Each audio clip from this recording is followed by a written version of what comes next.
રાજ્યસભામાં સાંસદ શક્તિસિંહ ગોહિલે નિવેદન આપતા કહ્યું હતું કે દેશમાં હાઈકોર્ટના ન્યાયાધીશના 297 પદ ખાલી છે, જ્યારે ગુજરાતમાં 16 પદ ખાલી છે।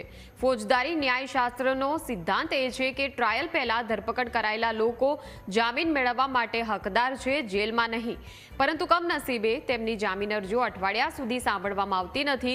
તેમને ન્યાય ક્યાંથી મળશે? આવી સ્થિતિમાં સરકાર આ ખાલી પદો ક્યારે ભરવાનો ઈરાદો રાખશે? थैंक यू चेयरमैन सर, मैं आपके जरिए माननीय मंत्री जी से ये जानना चाहता हूं कि 297 हाईकोर्ट जजेस की जगह खाली है, गुजरात में 16 जजेस की जगह खाली है। नाउ क्रिमिनल ज्यूरिस्पोंडेंस का ये सिद्धांत है कि प्री ट्रायल जिसको भी अरेस्ट किया है उसको bail is the rule not the jail.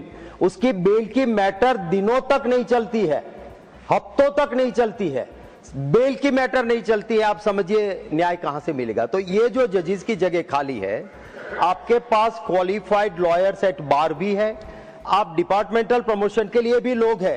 ये होते हुए भी देश में 297 और गुजरात में 16 जगह खाली है, सैंक्शन उस जगह खाली है, तो ये जगह आप कब तक भरना चाहते हो?